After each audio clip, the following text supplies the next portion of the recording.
Hello guys, in this video I am going to show you how to set the color mode of the map in the IGO Navigation application.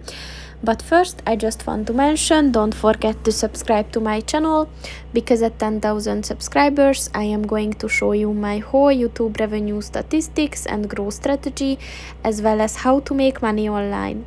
Let's jump into it.